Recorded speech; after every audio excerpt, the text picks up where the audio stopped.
It's really exciting because I don't know if you know, but I've been out with an injury for 20 months with hamstring injuries and shoulders and stuff. And I remember I called my dad on the phone one time during the spring, said I don't ever think I'm gonna play football again. I never thought I was gonna be back, and to be playing the best football of my life, it's an unbelievable feeling. Yeah, because because you're right. He did come here as a defensive back, and the thing that happened, he kept pulling his hamstring, kept on having hamstring problems. This element with it, this element with him, and the thing that we decided we saw him on video, and he's so explosive.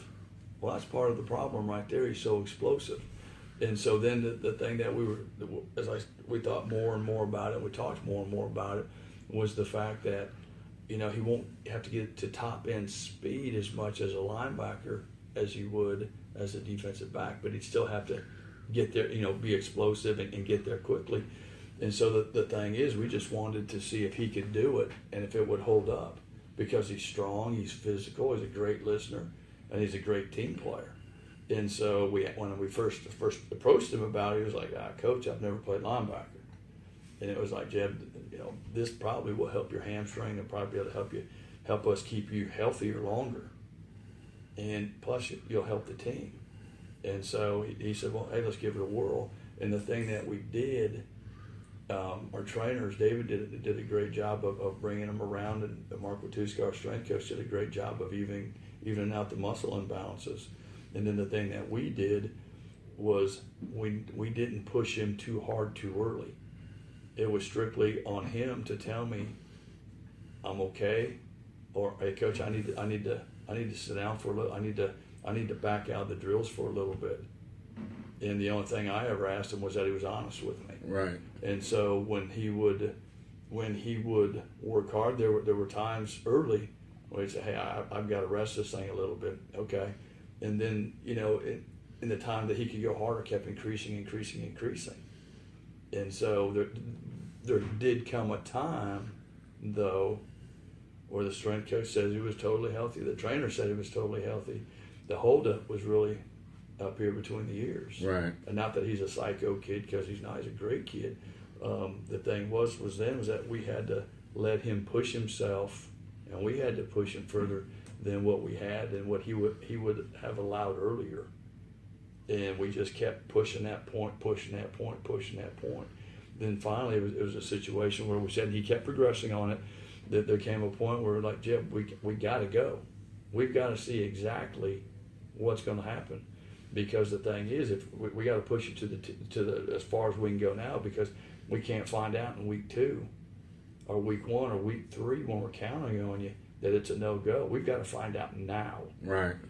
And then he went over the top with it, and it's been fine ever since. But I mean, it would be cool, but number one, I want us to win the game Saturday, and I think we got the guys to do it. I think we got the scheme to do it, and I think we can make it happen.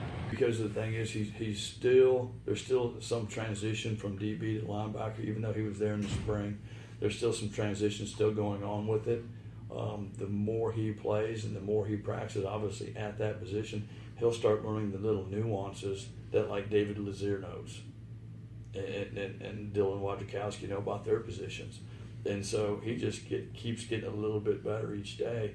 And the thing that he does a really good job of that most young people don't do, if he has a question, he asks them. He asks the questions that he needs to ask. And there's a lot of kids that they won't ask the question. But, Jeb will ask the questions that need to be asked, and my hat goes off to him on that. Mm-hmm. I absolutely believe that we've had a culture change here at Stetson, where we've had a culture of losing and selfishness in the past, and now everyone's about the team. Everyone's excited to get to work every day, and I think it's going to translate into wins real soon. We played well on defense so far. The thing that we've done, we've hurt ourselves through penalties, personal foul, or offsides. Last week we missed some tackles that we shouldn't have missed. We had guys in grasp and didn't get them to the ground, which is what you have to do. It's not a fashion show, so you get no points on what it looks like. It's get them to the ground any way you possibly can. Right, and so you got Davidson this week. Do you know anything about it? Have you watched film or anything? Yes, sir. They've got a couple good receivers. They've done some things to us in the past that are schematically that have given us trouble, and we've been looking at those in practice and in the film room, and I think we're ready for them.